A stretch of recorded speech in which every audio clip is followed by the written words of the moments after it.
Hello students, good morning all of you. आज हम class 10 का चैप्टर नंबर 5 स्टार्ट करने जा रहे हैं और इस चैप्टर नंबर 5 का नाम है ट्राइगोनोमेट्रिक रेशियो। और बहुत बच्चे का डिमांड है कि ट्राइगोनोमेट्रिक रेशियो सर बहुत हार्ड होता है, लेकिन ये हार्ड नहीं है बच्चा, ये बिल्कुल ईजी है। सिर्फ थोड़ा सा गौर से तुम लोग देखना, हम पढ़ा रहे हैं 110% तुम लोग को जरूर समझ में आएगा, लेकिन गौर से यहाँ देखना है, दिमाग यही रखना। ट्राइगोनोमेट्रिक रेशियो के बारे में आज हम लोग को पढ़ना है।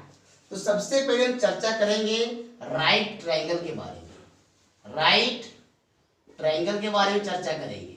किसके बारे में चर्चा करेंगे? राइट ट्रायंगल, जिसको हिंदी में कहा जाता है समकोण त्रिभुज। क्या कहा जाता है? समकोण त्रिभुज। और तुम लोग ये पता है कि समकोण त्रिभुज किसे कहा जाता है? समकोण त्रिभुज दैट मीन्स राइट ट्रायंगल उस टाइप के ट्रायंगल कहा जाता है, उस टाइप के ट्रायंगल कहा जाता है इसका एक एंगल का मान 90 डिग्री हो। इसका एक एंगल का मान कितना हो? 90 डिग्री। इसे ये बिल्कुल स्ट्रेट और ये बिल्कुल स्ट्रेट रहेगा, तो यहाँ जो बनेगा, यहाँ कितना बनेगा? 90 डिग्री बनेगा, 90 डिग्री बनेगा। तो ये आपका एक राइट ट्रायंगल है ए बी सी। तो एंगल बी का वैल्यू कितना है? 90 डिग्री है। और जो सबसे लंबी भुजा है, जो सबसे लंबा साइड है, इसको कहा जाता है हाइपोटेनियस। हाइपोटेनियस हिंदी से इसको कर्ण कहते हैं। और जो ये बिल्कुल स्ट्रेट खड़ा है, इसको कहा जाता है परपेंडिकुलर। क्या कहा जाता है? परपेंडिकुलर कहा जाता है। और इसको हिंदी से लंब कहते हैं। क्या कहते हैं? लंब कहते हैं। और इसको बेस कहा जाता है। बेस मतलब आधार कहा जाता है। क्या कहा जाता है? आधार कहा जाता है। तो हम लोग जानते हैं कि ये आधार है, ये कर्ण है और ये आपका लंब है। तो परपेंडिकुलर क्या है? ए बी परपेंडिकुलर है, बी सी क्या है? आपका बेस है, और ए से सी क्या है? आपका ये हाइपोटेनियस है। मतलब ये लंब हुआ, आधार हुआ और ये आपका कर्ण हुआ, और यहाँ 90 डिग्री बना हुआ है। इसमें सबसे पहले कुछ फार्मूला हम लोग को जानना है। फार्मूला ये है कि साइन थीटा, कोस थीटा और टेन थीटा। साइन थीटा का उल्टा होता है कोसेक थीटा, कोस थीटा का उल्टा होता है सेक थीटा, और टेन थीटा का उल्टा होता है आपका कोट थीटा। कोट थीटा ये आपका फार्मूला है। और ये फार्मूला बहुत बच्चा का कंफ्यूज होता है, याद करते करते वो परेशान हो जाता है, लेकिन उसे याद नहीं होता है। इसके लिए आज हम एक ट्रिक लाए हैं। वो ट्रिक का नाम है आपका लाल बट्टे कक्का। क्या नाम है? लाल बट्टे कक्का। आपका यहाँ एल क्या है? तो एल आपका लंब है। लंब को ही हम यहाँ पर एल लिखे हैं, आधार को ए लिखे हैं और कर्ण को के लिखे हैं। कर्ण को के लिखे हैं मीन्स ये लंब आधार, लंब कर्ण, कर्ण आधार है। और देखो इसको क्या करना है, ये आपका साइन थीटा है, ये आपका कोस थीटा है, यहाँ पर इसमें टेन थीटा लिखो। मतलब first column sine theta, second column cos theta और थर्ड कॉलम आपका टेन थीटा। अभी आप लोग को हम बता चुके हैं कि साइन थीटा का उल्टा क्या होता है। तो साइन थीटा का उल्टा आपका होता है कोसेक थीटा। मीन्स इसके नीचे हम क्या लिखेंगे? कोसेक थीटा लिखेंगे। और कोस थीटा का उल्टा क्या होता है? कोस थीटा का उल्टा भी आपको बताया है सेक थीटा होता है। क्या होता है? Sec theta. तो यहाँ हम लिखेंगे सेक थीटा। और टेन थीटा का उल्टा क्या होता है? तो टेन थीटा का उल्टा होता है आपका कोट थीटा। तो आप यहाँ लिखिए कोट थीटा। तो बता सकते हैं आराम से कि सर साइन थीटा का वैल्यू क्या हो सकता है। तो बताइए साइन थीटा का वैल्यू क्या हो सकता है? लंब बटे कर्ण, लंब बटे कर्ण। तो लिखिए लंब बटे कर्ण। इसको लिख सकते हैं एल बटे के। और लंब को इंग्लिश से क्या कहते हैं? तो लंब को इंग्लिश से हम बताएं क्या कहते हैं? Perpendicular, that means P. और कर्ण को क्या कहते हैं इंग्लिश से? तो कर्ण को हम लोग कहते हैं हाइपोटेनियस मीन्स एच। तो इंग्लिश से हम लिख सकते हैं पी बाय एच, और हिंदी से हम लिख सकते हैं इसको एल बटे के, मतलब लंब बटे कर्ण। इसी प्रकार से लिखिए आप कोस थीटा का, तो आधार बटे कर्ण। हम आप डायरेक्ट लिखेंगे आधार बटे कर्ण। और टेन थीटा क्या होगा वैल्यू? तो लंब बटे आधार, लंब बटे आधार। अब बताइए कोसेक थीटा का वैल्यू क्या होता है। तो अभी आप लोगों को बताए हैं उल्टा, उल्टा एक शब्द यहाँ आया है कि साइन थीटा उल्टा होता है कोसेक थीटा। तो उल्टा मीन्स उल्टा होता है। जब साइन का वैल्यू हो सकता है लंब बटे कर्ण, तो कोसेक क्या हो सकता है, जाहिर सी बात है, तो ये होगा कर्ण बटे लंब, उल्टा हो जाएगा। तो यहाँ कीजिए, आप लिखिए कर्ण बटे लंब। अब सेक थीटा किसका उल्टा होता है, तो कोस थीटा उल्टा आपका होता है सेक थीटा। तो कोस थीटा वैल्यू क्या था, आधार बटे कर्ण। तो यहाँ क्या होगा, कर्ण बटे आधार। क्या होगा, कर्ण बटे आधार। कोट थीटा का वैल्यू क्या होगा, तो आधार बटे कर्ण होगा। क्या होगा, आधार बटे कर्ण। अब जो सिर्फ लंब होता है, तो कोट थीटा का वैल्यू क्या है स्टूडेंट्स, आधार लंब बटे कोट थीटा वैल्यू आधार बटे लंब। अब इसको हम लोग इंग्लिश में कन्वर्ट करते हैं। मान लीजिए जो बच्चा को आपको हिंदी नहीं आ रहा है, सिर्फ उसको इंग्लिश आ रहा है, वो सिर्फ इंग्लिश जानता है, तो उसके लिए इंग्लिश यहाँ बताना मुनासिब समझते हैं। चलिए इसको बताते हैं। जब ये आधार है तो आधार को इंग्लिश में क्या कहा जाता है, बेस। कर्ण को हाइपोटेनियस, लंब को परपेंडिकुलर, आधार को क्या कहेंगे, बेस कहेंगे। कोसेक थीटा का वैल्यू क्या है, कर्ण बटे लंब। कर्ण को इंग्लिश में हाइपोटेनियस कहते हैं, लंब को परपेंडिकुलर कहते हैं। कर्ण को हम लोग कहते हैं हाइपोटेनियस और आधार को कहते हैं बेस। आधार को कहते हैं हम लोग बेस, लंब को कहते हैं परपेंडिकुलर। ये आपका हो गया इंग्लिश मीडियम के लिए, ये आपका हो गया हिंदी मीडियम के लिए। कोई प्रॉब्लम नहीं होगा। चलिए अब आगे हम लोग देखते हैं। एक चीज और आपको बताने की यहाँ भूले हुए हैं, जैसे आप बता रहे थे आपको भी हम कि साइन थीटा का उल्टा होता है कोसेक थीटा। तो इसको लिख सकते हैं 1 बटे कोसेक थीटा।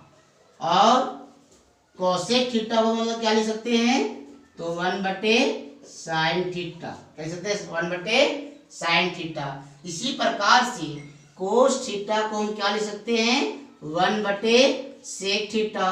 तो सेक थीटा को हम क्या लिख सकते हैं, 1 बटे कोस थीटा कह सकते हैं, 1 बटे कोस थीटा। नेक्स्ट लिखते हैं आपका टेन थीटा का, यहाँ पर लिख रहे हैं टेन थीटा का, तो क्या लिख सकते हैं, 1 बटे कोट थीटा।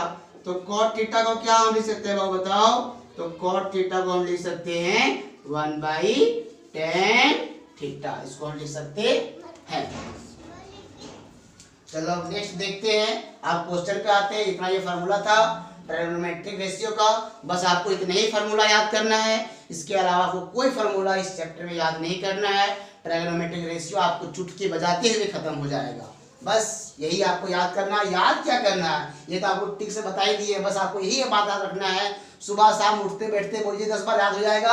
लाल बट्टे कक्का, लाल बट्टे कक्का ऑटोमेटिक तुम्हारे पास याद हो जाएगा। उसके बाद फिर कोई टेंशन नहीं है, आपका आसानी से बनता चला जाएगा, आसानी से बनता चला जाएगा, एक जरा सा दिक्कत नहीं होगा।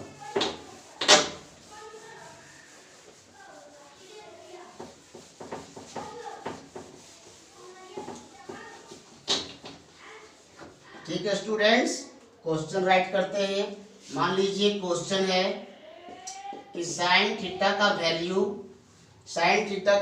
दिया हुआ है √3/2 और मुझे निकालने बोल रहा है। लिख दो question, if sine theta equal to √3/2 then find the value of cos theta, tan theta, cot theta. तो इसको कैसे सॉल्व करेंगे, this is very easy. Tension लेने की कोई जरूरत नहीं है। जब यहाँ पर हम हैं तो ये चुटकी बजाते हुए खत्म हो जाएगा। कुछ नहीं है, मैथ कुछ भी नहीं है। कहो तो मैथ सबसे आसान है ये वर्ल्ड का सब सब्जेक्ट से। साइन थीटा पहले लिखते हैं हम लोग, given that sine theta equal to √3/2। Sine theta का जो बताया फॉर्मूला क्या होता है, लंब बटे कर्ण, यानी कि लंब बटे कर्ण इज इक्वल टू √3/2। √3/2 मतलब ये लंब दिया, कर्ण दिया है। चलिए पहले राइट ट्रायंगल ड्रॉ कीजिए। क्या दिया बताइए, अब इसको नेमिंग कर लेते हैं ABC। लंब दिया है, लंब कितना दिया हुआ है, √3 दिया है। कर्ण कितना दिया हुआ है, कर्ण पर 2 दिया है। निकालना क्या है, बेस। क्या निकालना है, आधार। तो आप जानते हैं आधार इक्वल टू फॉर्मूला होता है ना पाइथागोरस थ्योरम से, बेस इज इक्वल टू क्या होता है, बेस इज इक्वल टू मतलब आधार इज इक्वल टू क्या होता है बताइए, तो आधार इक्वल टू होता है कर्ण का स्क्वायर, कर्ण का स्क्वायर माइनस लंब का स्क्वायर, लंब का square under root. That means base is equal to होता है hypotenuse square minus perpendicular square. तो कीजिए 2 का स्क्वायर और माइनस रूट 3 का होल स्क्वायर अंडर रूट, ये कितना आएगा 4 माइनस 3 इज इक्वल टू 1। और इसमें एक चीज देखो, रूट 3 का वैल्यू यहाँ राइट लिख दिए कि यहाँ रूट 3 की वैल्यू, रूट 3 का स्क्वायर का वैल्यू 3 लिख दिए। ये कैसे हुआ, रूट 3 का square that means root 3 into root 3, इसको दो बार इसको लिख सकते हैं रूट रूट। जब ये सेम लाइक टर्म रहेगा तो रूट रूट क्या होता है, कैंसिल हो जाता है, और ये क्या होता है दोनों 3 के बदले एक 3 होता है, रूट 3 दैट मीन्स फार्मूला होता है root A into root A equal to A. Clear, इस प्रकार से यहाँ हम 3 लिखे हैं। तो इसका वैल्यू रूट 1 और स्क्वायर रूट 1 कितना होता है 1 होता है। दैट मीन्स यहाँ कितना आएगा 1 आएगा। तो अब निकाल लिए, ये तो हम निकाल लिए कि मेरा आधार जो है, मेरा आधार कितना आया 1 आया, कितना आया 1 आया। अब ये निकालने क्या बोला है, find the value of cos theta.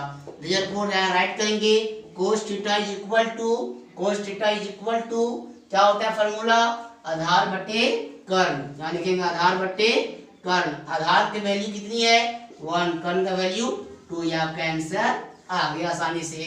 अब नेक्स्ट क्या निकालने बोल रहा है, टेन थीटा का वैल्यू। टेन थीटा निकालिए, टेन थीटा का क्या होता है फार्मूला, लंब बटे आधार, लंब बटे आधार। तो लंब की वैल्यू क्या है, तो लंब का वैल्यू रूट 3 है, आधार की वैल्यू 1। चाहे तो इसको डायरेक्ट रूट 3 लिख सकते हैं, क्योंकि 1 से डिवाइड देंगे कोई भी नंबर को, दुनिया में कितना बड़ा संख्या है और 1 से उसको डिवाइड देंगे तो वही संख्या बच जाता है। दैट मीन्स का वैल्यू रूट 3 आप राइट कर सकते हैं। नेक्स्ट आपका क्वेश्चन आता है कोट थीटा। लिखिए कोट थीटा। तो टेन थीटा का उल्टा होता है कोट थीटा। मीन्स क्या होगा, आधार बटे, ये था लंब बटे आधार, तो यहाँ होगा आधार बटे लंब। तो आधार की वैल्यू कितना है 1 और लंब की वैल्यू कितना है रूट 3 मीन्स 1/√3। यहाँ आप रूट 3 राइट नहीं कर सकते हैं, क्योंकि यहाँ रूट 3 नीचे है, रूट 3 आपका हर है, मीन्स ये आपका डिनोमिनेटर है।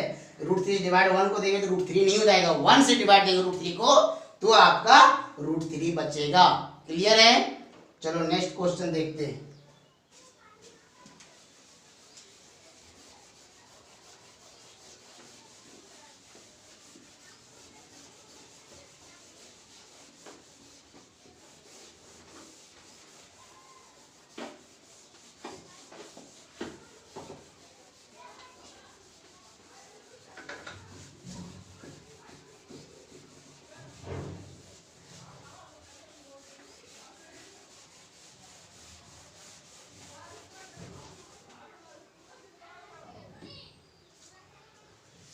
एक और क्वेश्चन लिखते हैं। मान लीजिए cot theta is equal to आपका 2 दिया हुआ है और यहाँ बोल रहा है find the value of all T ratio, मतलब trigonometric ratio, T ratio of theta. पहले क्वेश्चन समझिए, क्वेश्चन समझिएगा तो आंसर आपके पास दौड़ते दौड़ते आएगा, और क्वेश्चन नहीं समझिएगा तो लाइएगा तो भाग जाएगा। पहले क्वेश्चन समझिए कहता क्या है। क्वेश्चन बोल रहा है cot theta is equal to 2, मतलब कोट थीटा का वैल्यू आपके पास 2 दिया गया है। Find the value of all T ratio, और बोल रहा है ऑल टी रेशियो। अब टी रेशियो बाबू आता कितना है ऑल टी रेशियो, इसका मतलब हुआ क्या, मतलब ये कि साइन थीटा यहाँ सॉरी मिट गया था, कोसेक थीटा, कोस का सेक थीटा, टेन का कोट थीटा। यहाँ कितना है 1 2 3 4 5 6, यही आपका है टी रेशियोज, यही आपका है टी रेशियोज, जिसमें से आपका एक का वैल्यू दिया हुआ है कोट थीटा का, यहाँ है 6 पीस, नहीं आपको निकालना है सिर्फ 5 का, क्योंकि एक आपके पास ऑलरेडी दिया हुआ है। जब भी बोलेगा ऑल टी रेशियोज तो एक दिया रहेगा तो आपको और 5 का निकालना पड़ेगा। टी रेशियो कितने होते हैं 6 होते हैं, sine theta, cos theta, tan theta, cosec theta, sec theta और आपका कोट थीटा। चलिए फिर फाइंड करते हैं इसमें क्या क्या दिया है। लिखिए यहाँ पर given that cot theta equal to 2, cot theta equal to 2। Cot theta का क्या होता है फॉर्मूला? आधार बटे लंब। लिखिए आधार बटे लंब। और 2 यहाँ बाएं में कुछ नहीं, क्या है? 1 है। आगे चलो ट्रायंगल पे, राइट ट्रायंगल को ड्रॉ करते हैं। A B C. आधार आपका 2 दिया हुआ है और लंब आपका 1 दिया है। निकालना क्या है? कर्ण। निकालिए कर्ण। फॉर्मूला क्या होता है? लंब का स्क्वायर, लंब का स्क्वायर प्लस आधार का स्क्वायर अंडर रूट। लंब आपका 1 का स्क्वायर हो गया, आधार आपका 2 का स्क्वायर हो गया। तो बताइए कितना आ गया? 1 और ये कितना हो गया? 4 हो गया ना। 2 का स्क्वायर 4, जोड़िए कितना आ गया? 5। अब यहाँ √5, √5 क्या इसका स्क्वायर रूट निकल सकता है विदाउट डेसिमल नंबर में? नहीं निकल सकता है, इसको √5 ही रहने देते हैं। चलिए अब निकालिए। और टी रेशियोज में क्या क्या आएगा? कोट थीटा दिया है, जैसे साइन थीटा कीजिए, साइन थीटा। और क्या निकालना पड़ेगा आपको? कोस थीटा और टेन थीटा और कोसेक थीटा निकालना पड़ेगा। और क्या निकालना पड़ेगा? कोस तो सेक थीटा निकालना पड़ेगा। और क्या निकालना पड़ेगा? कोट थीटा निकालना पड़ेगा क्या? नहीं निकालना पड़ेगा, क्योंकि मेरे पास कोट थीटा दिया हुआ है। आप निकालिएगा भी तो आपका आंसर वही आएगा, इसलिए डबल मेहनत नहीं कीजिएगा। चलिए साइन थीटा। साइन थीटा क्या है फॉर्मूला? लंब बटे कर्ण। लिखिए लंब बटे कर्ण। लंब की वैल्यू कितना है दिखाइए? 1। Very good. और कर्ण का वैल्यू √5। ये आपका हो गया आंसर। नेक्स्ट दिया है कोस थीटा। कोस थीटा का क्या होता है फॉर्मूला? आधार बटे कर्ण। यहाँ देखिए आधार बटे कर्ण। आधार का वैल्यू 2 और कर्ण का वैल्यू √5। कितना आसानी से आंसर आ रहा है बताओ। Tan theta. टेन थीटा का फॉर्मूला लंब बटे आधार। यानी लिखो लंब बटे आधार। लंब कौन बाबू? इसका वैल्यू क्या है? 1 है। आधार का वैल्यू 2 है। हो गया आंसर। अब यहाँ क्या है? Cosec theta. कोसेक थीटा क्या होगा? कर्ण बटे लंब। यहाँ लिखिए कर्ण बटे लंब। कर्ण का वैल्यू √3 और लंब का वैल्यू कितना दिया है?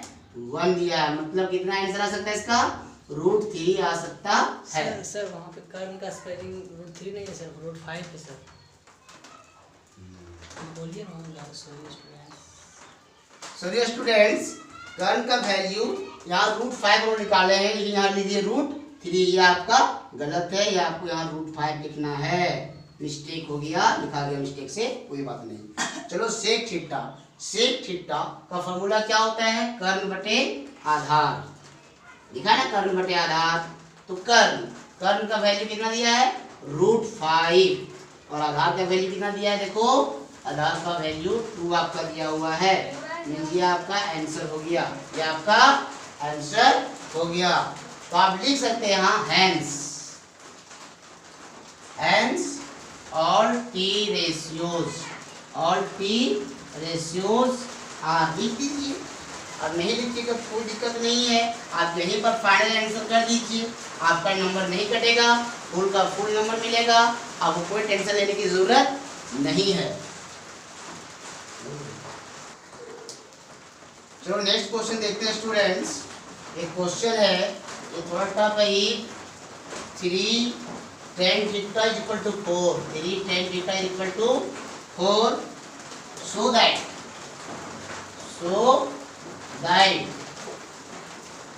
4 cos theta minus sin theta। 4 cos theta minus sin theta by 2 cos theta plus sin theta। 2 cos theta plus sin theta is equal to 1/3। 1/3। Question हम इसका लेते हैं। If 3 tan theta = 4, so that 4 cos theta minus sin theta by 2 cos theta plus sin theta = 4/5। Sorry 4/5 हम लोग prove करना है। मतलब ये बोल रहा है कि इतना वैल्यू दिया हुआ है और जब इतना वैल्यू से हम जब निकाल जब प्रूव करेंगे LHS में, तो RHS कितना आना चाहिए? 4/5 आना चाहिए। मतलब इतना के बराबर इतना है, ये आपको प्रूव करके दिखाना है। क्या करके दिखाना है? प्रूव करके दिखाना है। तो चलिए इसको देखते हैं, प्रूव करते हैं। मेरे पास क्या दिया हुआ है, गिवन दैट दिया है, क्या दिया है 3 tan theta is equal to 4, इसको लिख सकते हैं ना, tan theta is equal to 4/3।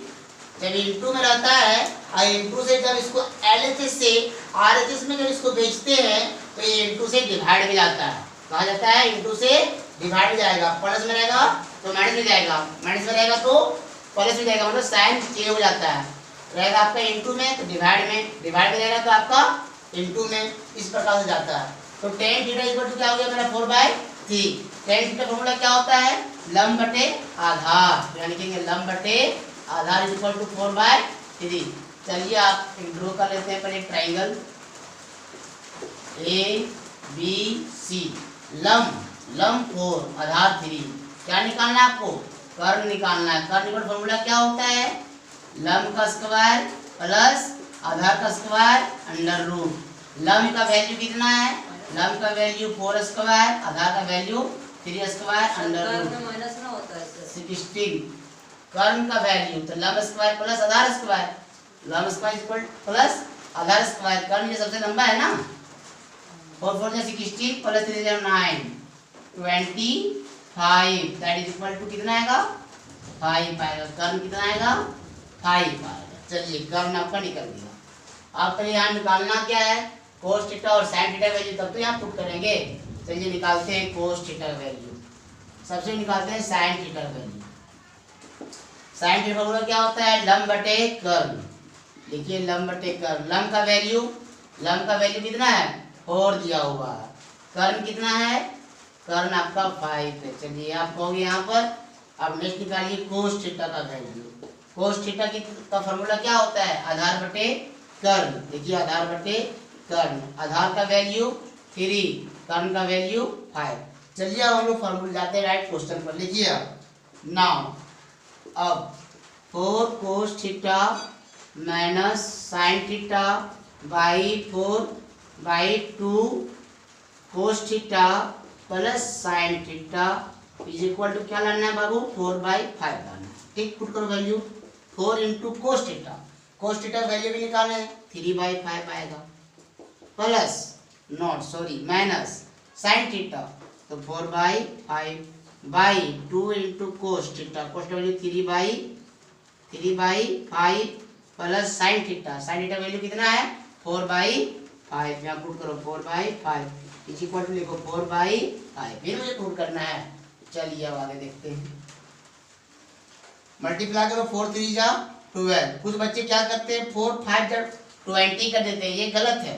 आप इसके लिए कुछ 1 दिया है, यहाँ भी कुछ 1 दिया हुआ है, तो ऊपर को ऊपर से मल्टीप्लाई किया जाता है, मतलब नॉमिनेटर को नॉमिनेटर से, डिनोमिनेटर को डिनोमिनेटर से। तो 4 3 जा 12 और यहाँ क्या रहेगा 1 5 जा 5 प्लस माइनस 4/5 बाय कितना है 2 3 जा 6/5 6/5 प्लस 4/5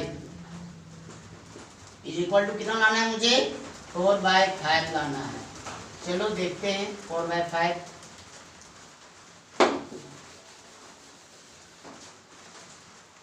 सॉल्व करो इसको, फ्रैक्शन का सब्ट्रैक्ट एलसीएम लो 5 आएगा 12 माइनस 4 और ये कितना होगा एलसीएम लेंगे तो 5 आएगा, ये मेरा हो जाएगा 6, क्या हो जाएगा 6 प्लस 4 इज इक्वल टू क्या लाना है 4/5 12 माइनस 4 तो 12 में 4 है कितना बचेगा बाबू बताओ 8 बचेगा, ये 5 कैंसिल हो गया और ये कितना हो जाएगा 6 प्लस 4 10 इज इक्वल टू 4/5, ये क्या होगा 4 2 4 जा 8 2 5 जा 10, देखिए आया 4/5 इज इक्वल टू 4/5, ये क्या हो गया LHS is equal to RHS, ये आपका हो गया प्रूफ,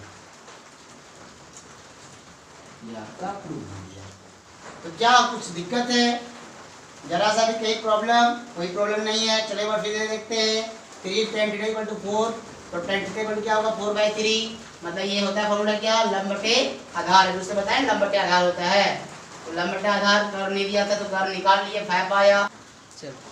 साइन थीटा और यहाँ कोस थीटा का वैल्यू निकाले, साइन थीटा कोस का वैल्यू से तो निकाले टेन थीटा वैल्यू क्यों नहीं निकाले, कोट थीटा वैल्यू क्यों निकाले, मतलब ऑल जो ट्रायनोमीटर ऐसे दिया था उन लोग क्यों नहीं निकाले। यहाँ दोनों के इसलिए इसीलिए निकाले हैं क्योंकि यहाँ पे दोनों ही का, ये दोनों का ही सिर्फ यूज है। देखिए यहाँ क्या है, cos theta sine theta, cos theta sine theta, यहाँ पर और तीसरा का यूज नहीं है। यदि यहाँ तीसरा का यूज होता तो उसको भी निकाल करके तब वैल्यू को हम पुट करते। जब निकाल लिए उसको देखो वैल्यू पुट किए, वैल्यू पुट करने के बाद सॉल्व किए, सॉल्व करने के बाद answer LHS equal to RHS प्राप्त हुआ। दैट मीन्स हम कह सकते हैं कि इतना के बराबर इतना हम लिख सकते हैं। ये गलत नहीं है, सही है।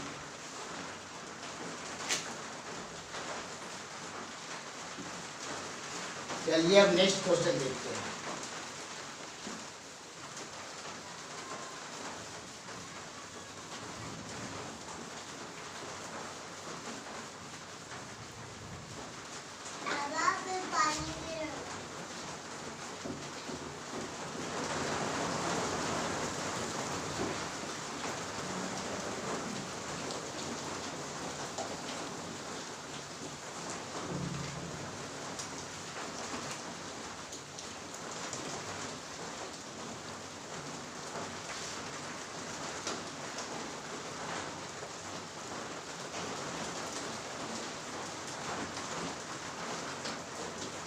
चलो अब देखते हैं सेकेंड टाइप। ये मेरा फर्स्ट टाइप था, अब सेकेंड टाइप का क्वेश्चन देखते हैं।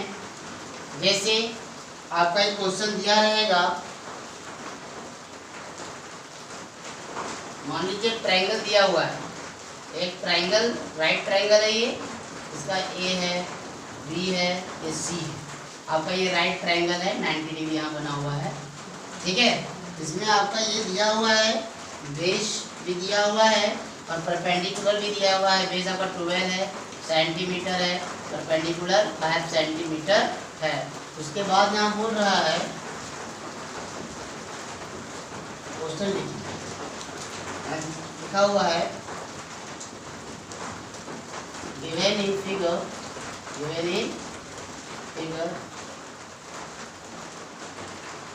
then and the value of first में बोला कोस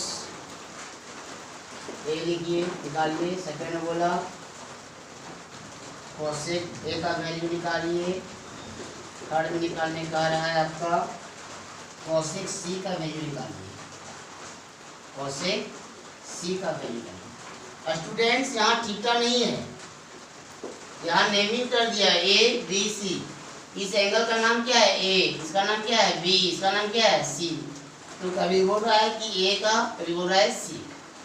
फर्स्ट में बोला कोस ए का वैल्यू निकालिए, सेकंड में बोल रहा है आपका कोसेक ए का वैल्यू निकालिए, थर्ड में बोल रहा है आपका कोसेक सी का वैल्यू निकालिए। तो कैसे निकालें? तो ये बहुत ईजी है, चलो इसको भी देखते हैं। जब हम यहाँ हैं तो टेंशन लेने की कोई जरूरत नहीं है।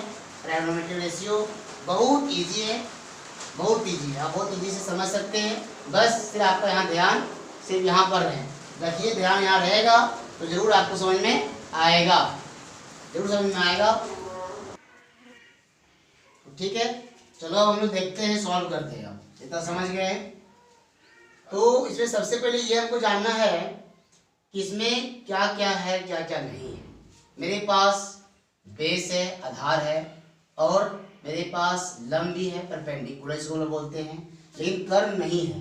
तो कर्ण को पहले आप निकाल लीजिए, क्योंकि तीनों साइड का यूज पड़ता है, क्योंकि लंब भी चाहिए, आधार भी चाहिए और कर्ण भी चाहिए। तो कर्ण का वो फॉर्मूला होता है लंब का स्क्वायर। क्या होता है? लंब स्क्वायर प्लस आधार स्क्वायर अंडर रूट। लंब का वैल्यू 5 सेंटीमीटर का होल स्क्वायर प्लस आधार 12 centimetre whole square under root 25 centimetre square plus 144 centimetre square is equal to 169 centimetre square. दोनों जोड़िएगा तो 169 सेंटीमीटर स्क्वायर आएगा, और इसका स्क्वायर रूट निकालिएगा तो आएगा आपका 13 सेंटीमीटर।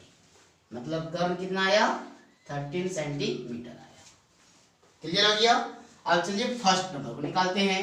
कोस ए, कोस ए, ए के मतलब थीटा का वैल्यू बोलेगा कोस थीटा या तो कोस ए, कोस थीटा बोले या कोस ए बोले, बात बराबर है।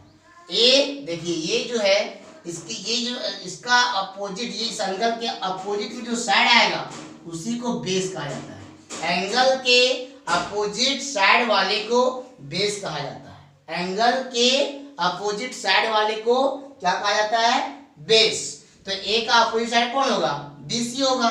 दैट मीन्स ये आपका क्या होगा? बेस। चलिए कोस ए, कोस का फॉर्मूला लिखिए क्या होता है? कोस ए इक्वल टू होता है आधार बटे कर्ण।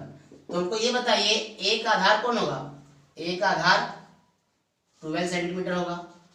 और जब ये आधार ये है तो कर्ण तो यही कर्ण चेंज नहीं होता है हमेशा। यदि चेंज भी होता है तो आधार और लंब ही चेंज होता है। अब बताते हैं लंब कहाँ चेंज होगा। ये तो आधार तो है ही है कि ए का जो अपोजिट में साइड आता है उसको आधार कहते हैं। इसका आधार 12 सेंटीमीटर हो गया। और कर्ण, कर्ण कितना है? तो 13 सेंटीमीटर है ना। ये आपका हो गया आंसर। नेक्स्ट देखते हैं कोसेक ए। तो कोसेक का फॉर्मूला क्या होता है? हम ए मतलब क्या बोले? थीटा बराबर होगा। तो क्या होगा? कर्ण बटे आधार होता है। कर्ण बटे आधार। तो ए का आधार कर्ण बटे लंब, सॉरी कर्ण बटे लंब होता है। क्या होता है? कर्ण बटे लंब। तो कर्ण का वैल्यू मुझे पता है, कर्ण तो चेंज होता नहीं है, 13 सेंटीमीटर लिख दिए। लंब तो इसका बताइए, इसका एक आधार तो ये है तो लंब कौन है? 5 सेंटीमीटर। ये आपका ये आंसर होगा सेकंड का। थर्ड देखते हैं। थर्ड में क्या बोल रहा है? कोसेक सी। बाबू थोड़ा इसको ठीक से समझना। कोसेक सी बोला है, ए नहीं बोला है। तो कोसेक का फॉर्मूला क्या होता है? कोसेक का फॉर्मूला होता है कर्ण बटे लंब। अभी तो बताए हैं कर्ण बटे लंब होता है। तो इसमें कर्ण तो चेंज नहीं होता है, कर्ण का कर्ण लिख दो 13 सेंटीमीटर। अब इसमें बताइए लंब कौन होगा? तो क्या लंब ये होगा सी के लिए? नहीं होगा, हरगिज नहीं होगा। क्योंकि सी के अपोजिट साइड में, सी का एंगल सी का अपोजिट साइड ये आता है ए बी। और हम बोले हैं कि कोई भी एंगल का यदि आपका अपोजिट जो साइड आता है उसको बेस कहा जाता है, उसको आधार कहा जाता है। तो सी का अपोजिट साइड आपका ए बी है, मीन सी के लिए आधार जो होगा वो ए बी होगा। बी सी कभी नहीं हो सकता है। तो सी का आधार कौन होगा? ए बी होगा। जब ये आधार ये होगा तो लंब कौन होगा? लंब आपका ये होगा। सी के लिए लंब कौन होगा? बी सी होगा। तो बी सी का वैल्यू कितना है? 12 सेंटीमीटर। 12 सेंटीमीटर है।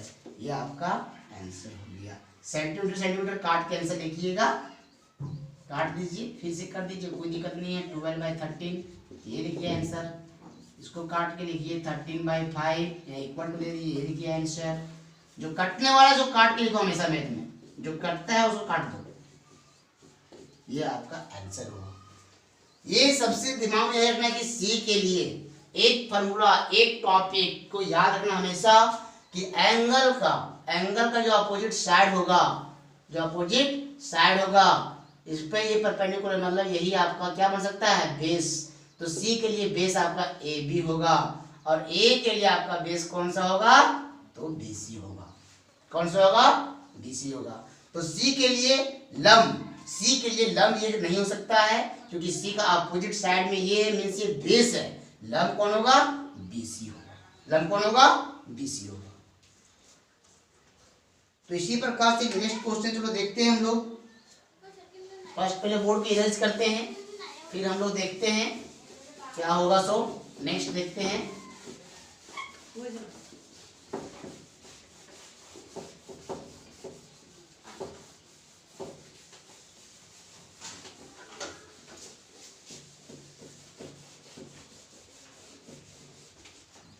नेक्स्ट क्वेश्चन देखना है हम लोगों को। मान लीजिए आपका ये राइट ट्रायंगल है, ये आपका राइट ट्रायंगल है। इसका नेमिंग कर लेते हैं ए बी सी। इसमें दिया हुआ है, मान लीजिए आपका दिया है 24 सेंटीमीटर और ये आपका दिया है 7 सेंटीमीटर। यहाँ लिखेंगे इन ए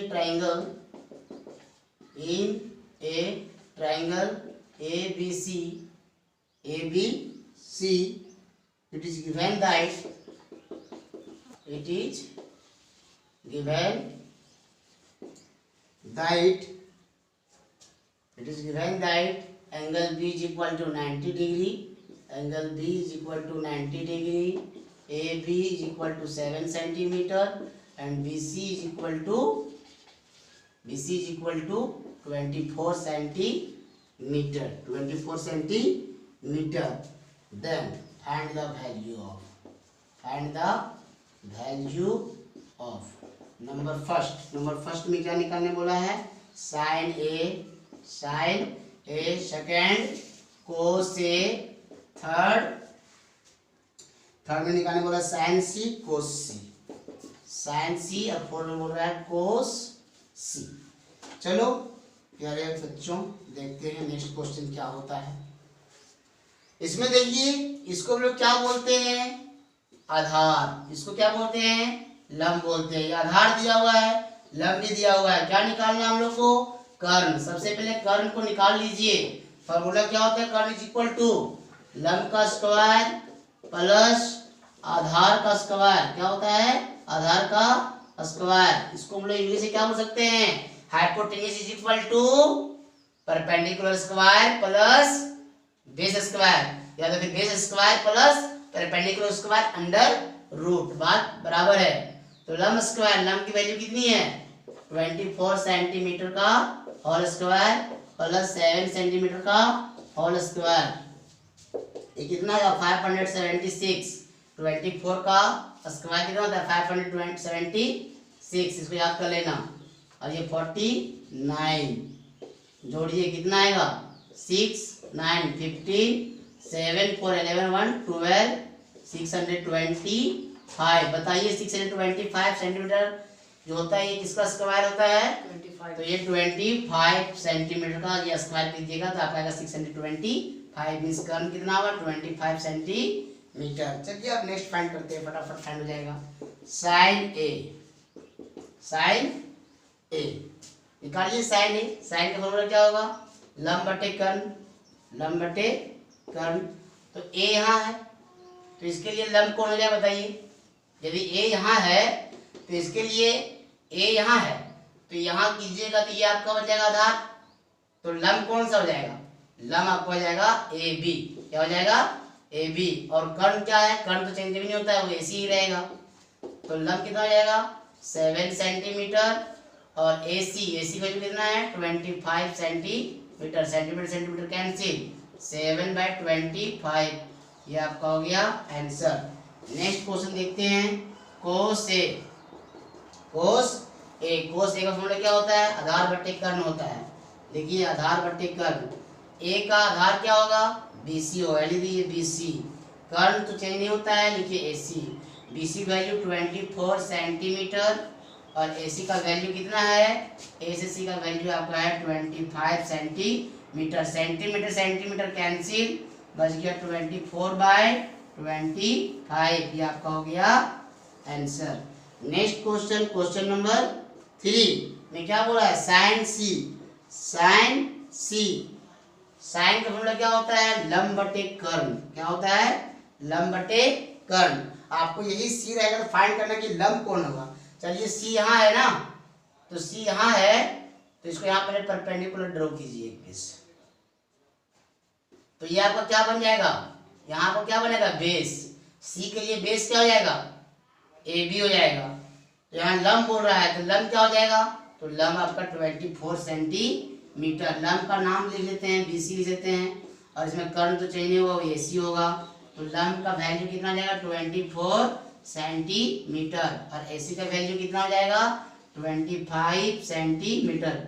सेंटीमीटर कैंसिल, 24/25। ये आपका बन गया answer. Next question, question number 4। चलो यहाँ ऊपर में देखते हैं 4 को क्या है। बोल रहा है कोस सी। कोस का क्या होता है, आधार बटे कर्ण। फॉर्मूला क्या होता है, आधार बटे कर्ण। बताइए सी के लिए आधार क्या होगा, AB। और कर्ण क्या होगा, AC। क्या होगा, AC। तो AB। तो तो ए बी का वैल्यू कितना है 7 सेंटीमीटर और ये कितना है 25 सेंटीमीटर। सेंटीमीटर सेंटीमीटर कैंसिल 7/25 ये आपका हो गया आंसर। तो इसी प्रकार से कोई भी क्वेश्चन रहेगा आप आराम से सॉल्व कर सकते हैं, कोई यहाँ दिक्कत नहीं है, बहुत इजी चैप्टर है, कोई दिक्कत नहीं। यदि किसी दिक्कत हुआ भी होगा तो कमेंट में बताना, फिर उसको हम सॉल्व करके बताएंगे। इसमें एक फार्मूला बता देते हैं जो बार बार यूज हो रहा है।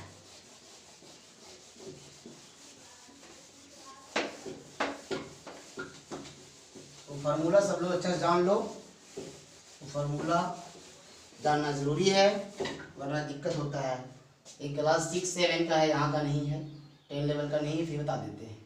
ये आपका राइट ट्रायंगल है ए बी सी, यहाँ आपका 90 डिग्री बनता है। इसको हम बोलते हैं हाइपोटेनियस, हाइपोटेनियस। इसको बोलते हैं बेस, इसको बोलते हैं परपेंडिकुलर, परपेंडिकुलर है ना, परपेंडिकुलर।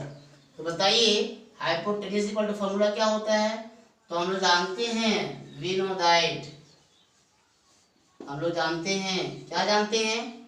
हम लोग ये जानते हैं, पाइथागोरस एक साइंटिस्ट थे, वो पाइथागोरस ने बताया था कि hypotenuse square is equal to क्या होता है। पाइथागोरस थ्योरम पढ़े होंगे आप लोग क्लास 6-7 में 8 में।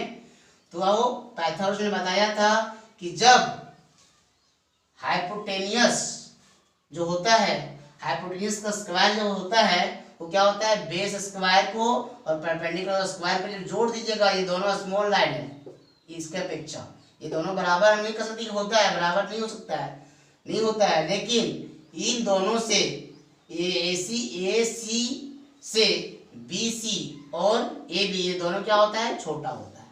तो इसके बराबर होने के लिए क्या करना पड़ेगा, दोनों को जोड़ना पड़ेगा। ये पाइथागोरस ने बताया था कि इसका square is equal to perpendicular square plus base square. ये पाइथागोरस थ्योरम, पाइथागोरस ने अपने थ्योरम में बताए थे, इन्होंने दिए थे कि हाइपोटेन्यूस स्क्वायर इक्वल टू क्या होता है, perpendicular square plus base square. यानी इसको हिंदी से क्या लिख सकते हैं हम लोग, कर्ण का स्क्वायर इज इक्वल टू लंब स्क्वायर प्लस आधार स्क्वायर। और यही स्क्वायर को जो हम लोग यहाँ हटा देते हैं तो यहाँ अंडर रूट लग जाता है। इसे इसको लिख सकते हैं hypotenuse is equal to perpendicular square plus base square under root, यानी लंब स्क्वायर प्लस आधार स्क्वायर। अब यदि आपको बोल देगा कि नहीं परपेंडिकुलर का वैल्यू निकालिए, आपको हाइपोटेन्यूस दिया रहेगा, बेस दिया रहेगा, तो ये क्या बोल देगा कि परपेंडिकुलर का वैल्यू निकालिए। तो परपेंडिकुलर इक्वल टू फॉर्मूला क्या होगा, ये परपेंडिकुलर ये है ना, तो ये बड़ा से ये छोटा घट जाएगा, तो ये आपका बच जाएगा। तो बड़ा क्या है, हाइपोटेन्यूस स्क्वायर माइनस बेस का स्क्वायर।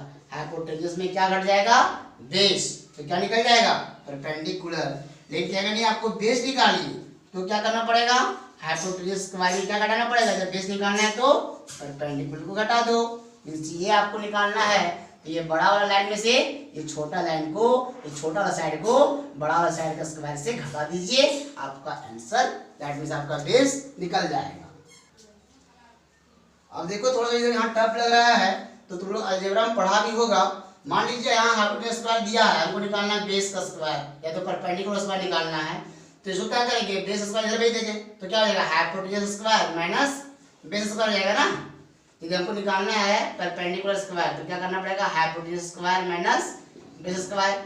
आइए परपेंडिकुलर का स्क्वायर को हटा देंगे, यहाँ अंडर रूट लगा देंगे, hypotenuse square minus base square, ये निकल गया मेरा परपेंडिकुलर। अब ये निकालना है बेस का स्क्वायर, मान लीजिए क्या निकालना है, बेस का स्क्वायर, तो क्या होगा, हाइपोटेन्यूस में ये घट जाएगा ना, hypotenuse square minus perpendicular square, ये स्क्वायर को हटाएंगे, यहाँ लगेगा under root, hypotenuse square minus perpendicular square. इस प्रकार से आप निकाल सकते हैं, याद करने की कोई जरूरत नहीं पड़ेगा, धीरे धीरे आपको ऑटोमेटिक याद होता चला जाएगा और आपको अच्छा नॉलेज प्राप्त होगा।